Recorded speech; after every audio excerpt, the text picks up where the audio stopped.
আমরা যারা স্টুডেন্ট আছি, আমরা যারা চাকরি প্রার্থী আছি বা আমরা যারা একাডেমিশিয়ান আছি, আমরা পড়াশোনা করার চেষ্টা করি। আমরা চেষ্টা করি যে পড়াশোনাটা যেন ফ্রুটফুল হয়, কিন্তু আমাদের পড়াশোনাটা সেই ফ্রুটফুলনেসটা আসে না। তাই আজকে আপনাদের সাথে আমি কিছু টেকনিক শেয়ার করব, যেই টেকনিকগুলো অ্যাপ্লাই করলে আপনার পড়াশোনাটা ফ্রুটফুল হবে এবং ইফেক্টিভ হবে।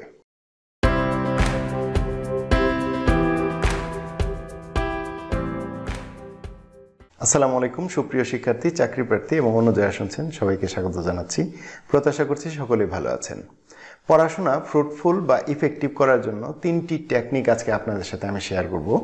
এই টেকনিকগুলো আমি ব্যক্তিগত জীবনে আমি অ্যাপ্লাই করেছি এবং এই টেকনিকগুলো থেকে আমি বেনিফিটেড হয়েছি। এই টেকনিকগুলো এক্সপিরিয়েন্স করে আমি একটা ফ্রুটফুল স্টাডি পেয়েছি, আমি পড়াশোনাটাকে ইফেক্টিভ করতে পেরেছি। এই 3টি টেকনিক আপনার সাথে শেয়ার করার চেষ্টা করছি, আশা করছি আপনারাও এখান থেকে বেনিফিটেড হবেন। টেকনিক নাম্বার 1 হচ্ছে আপনার মোবাইলের ফেসবুক এবং হোয়াটসঅ্যাপ আইডি ডিঅ্যাক্টিভ করে রাখা। অর্থাৎ আপনি প্রতিদিন দুপুরের লাঞ্চের পরে 1 ঘন্টা হচ্ছে মোবাইল অন করবেন, ফেসবুক বা হোয়াটসঅ্যাপে আপনার প্রয়োজনীয় কাজগুলো শেষ করবেন। সেই 1 ঘন্টায় আপনি প্রয়োজনীয় কাজ শেষ করার পরে আপনি আবার ডিঅ্যাক্টিভ করে রাখবেন। এবং রাতেও আপনি পারলে হচ্ছে রাতে ডিনারের পরে আপনি 1 ঘন্টা ফেসবুক বা হোয়াটসঅ্যাপ আপনি অন করলেন, আবার ইউজ করলেন, এরপরে আবার ডিঅ্যাক্টিভ করে রাখলেন।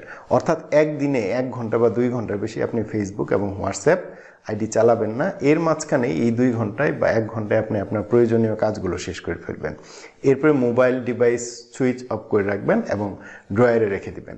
এতে হবে আপনি যে আপনার ফেসবুকে কোনো একটা পোস্ট দিয়েছেন বা কারো পোস্টে কমেন্ট করেছেন, আপনার কখনো মনে হবে না যে ওই পোস্টটা দিয়েছি, ওই পোস্টটার রিয়্যাক্ট কেমন হলো, ওই পোস্টে কে কে কমেন্ট করলো বা ওই কমেন্টে কে কি রিপ্লাই দিল। এই বিষয়গুলো আপনার মাথায় আসবে না, কারণ আপনার আইডি তো ডিঅ্যাক্টিভ করা। কেউ কমেন্টও করতে পারবে না, কেউ রিপ্লাইও দিতে পারবে না, এবং আপনার মোবাইল বন্ধ, অর্থাৎ হচ্ছে আপনাকে কেউ রিচ করতে পারবে না। আপনি ওই সময়টা ফুল স্টাডিতে কনসেন্ট্রেশন দিতে পারবেন। টেকনিক নাম্বার 2 হচ্ছে পড়ার টেবিল থেকে না ওঠা। অর্থাৎ আপনি যখন পড়বেন তখন পড়বেন, পড়ার টেবিল থেকে উঠবেন না। এই ক্ষেত্রে আপনি যে পদ্ধতিটা বা টেকনিকটা অবলম্বন করতে পারেন সেই টেকনিকটা হচ্ছে আপনি হাতের কাছে একটা স্টিকি নোট রাখতে পারেন এবং একটি কলম রাখতে পারেন। অর্থাৎ আপনি ধরুন যে 5 ঘন্টা সকালে পড়েন আর রাতে 5 ঘন্টা পড়েন, 10 ঘন্টা দিনে আপনি পড়াশোনা করেন। সেই ক্ষেত্রে সন্ধ্যা 7টার সময় যখন আপনি পড়তে বসবেন, 7টা থেকে 8টা বা 8:30 এই 1 থেকে 1.5 ঘন্টার মধ্যে আপনি চেয়ার থেকে উঠবেন না। আপনি যে পড়াশোনাটা করা দরকার, যে টপিকটা পড়া দরকার, ওটা আপনি ফুললি কনসেন্ট্রেশন দিয়ে আপনি পড়াশোনা করবেন। এবং এর মাঝখানে যদি আপনার মনে হয় যে আপনার কোনো বন্ধুকে ফোন দেওয়া দরকার বা ওই সার্কুলারটা দেখা দরকার, ওই বইয়ের ওই টপিকটা দেখা দরকার, চেয়ার থেকে উঠে আমার ওই কাজটা করা দরকার, তখন আপনি ওই বিষয়গুলো হচ্ছে স্টিকি নোটে আপনি নোট ডাউন করবেন। এরকম আপনার 1 ঘন্টা বা 1.5 ঘন্টায় আপনার স্টিকি নোটে ধরুন যে 5টা বিষয়ে আপনি করণীয় লিখলেন। এরপরে 8টা বা 8:30টায় মানে আপনি 1 ঘন্টার একটা স্পেল নিতে পারেন বা 1.5 ঘন্টা নিতে পারেন। ধরলাম আপনি 1.5 ঘন্টার স্পেল নিলেন, তাহলে 7টা থেকে 8:30, 8:30টার সময় আপনি উঠলেন, উঠে 8:30 থেকে 9টা পর্যন্ত আধা ঘন্টার একটা গ্যাপ নিলেন। এই আধা ঘন্টায় আপনি ফ্রেশ হবেন, ওয়াশরুম ইউজ করবেন। এরপরে এই আধা ঘন্টায় আপনার যে স্টিকি নোটে আপনি যে 5টা আইটেম লিখেছিলেন, এই আইটেমগুলো আপনি কমপ্লিট করবেন। যেমন কারোর সাথে কথা বলার প্রয়োজন হলে কথা বলবেন, কোনো একটা টপিক দেখার প্রয়োজন হলে উঠে গিয়ে দেখবেন, বা অন্য যত কাজ করতে ইচ্ছা করে এই কাজগুলো করবেন। করে আপনি 9টার সময় আবার টেবিলে বসবেন, চেয়ারে বসবেন এবং 9টা থেকে 10:30 পর্যন্ত 1.5 ঘন্টার আরেকটা স্পেল কমপ্লিট করবেন। এই 1.5 ঘন্টায়ও একদম সেম, আপনি একটা স্টিকি নোট মেনটেন করবেন। অর্থাৎ আপনার মনে হলো যে কাউকে ফোন দিতে হবে বা কোনো একটা কাজ করতে হবে, আপনি জাস্ট নোট ডাউন করলেন। এভাবে 1.5 ঘন্টার পরে যখন 10:30 বাজবে, আপনি 10:30 থেকে 11টা পর্যন্ত আরেকটা গ্যাপ নেবেন এবং এই সময় আপনি আপনার প্রয়োজনীয় কাজগুলো শেষ করবেন। এইভাবে আপনি আপনার পড়াশোনাকে ইফেক্টিভ করতে পারেন। অর্থাৎ চেয়ার থেকে যদি না ওঠেন, আপনি যদি ফুললি কনসেন্ট্রেশন দিয়ে পড়াশোনা করেন, আমাদের পড়াশোনা করার সময় দেখবেন যে আমাদের দুনিয়ার সব কাজগুলো মনে পড়ে। আমরা যখন শুয়ে থাকবো, বসে থাকবো বা ফেসবুকে স্ক্রল করব, তখন আমাদের কোনো কাজের কথা মনে পড়বে না। কিন্তু আমরা যখন পড়াশোনায় বসবো তখন আমাদের সব কাজ মনে পড়বে। এই জন্য আপনি যখন স্টিকি নোট মেনটেন করবেন এবং একটা স্পেলের মধ্যে আপনি চেয়ার থেকে উঠবেন না, অন্য কোনো কাজে এঙ্গেজড হবেন না, তখন আপনার পড়াশোনাটা পারফেক্ট হবে, ইফেক্টিভ হবে এবং ফ্রুটফুল হবে।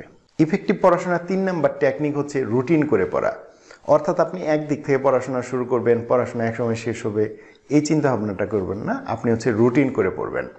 রুটিন করে পড়লে আপনার পড়াশোনাটা যেমন ডিসিপ্লিনড হবে, আপনার নির্দিষ্ট সময়ের মধ্যে আপনার পড়াশোনার টপিকগুলো শেষ হবে বা সিলেবাস শেষ হবে। যেমন ধরুন আপনি স্টুডেন্ট হন বা চাকরি প্রার্থী হন, আপনার একটা বাংলা লিটারেচার অ্যান্ড ল্যাঙ্গুয়েজ বই আছে। এই বইয়ে হচ্ছে 1000 পৃষ্ঠা আছে। এই বইটা আপনার 10 দিনে শেষ করতে হবে। তাহলে 1000 পৃষ্ঠার একটা বই যদি আপনাকে 10 দিনে শেষ করতে হয়, তাহলে প্রতিদিন হচ্ছে আপনি সময় পাচ্ছেন 100 পৃষ্ঠা করে শেষ করার জন্য। প্রথম দিন শেষে আপনি 100 পৃষ্ঠা শেষ করলেন, তার মানে বাকি 9 দিন আপনি আরও 900 পৃষ্ঠা শেষ করে 1000 পৃষ্ঠা শেষ করতে পারবেন।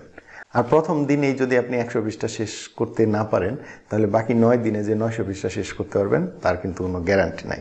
তাই দিন শেষে আপনি জাজ করবেন যে আপনার রুটিনে আজকে যেটা করার কথা ছিল সেটা আপনি করতে পেরেছেন কিনা। অর্থাৎ আপনার যে পড়াশোনাটা করতে হবে, আপনি স্টুডেন্ট হন বা চাকরি প্রার্থী হন, সেই পড়াশোনাটাকে একটা রুটিনের মধ্যে, একটা ছকের মধ্যে নিয়ে আসেন। আপনি একদিনে এক সাবজেক্ট না পড়ে 5টা সাবজেক্ট পড়তে পারেন।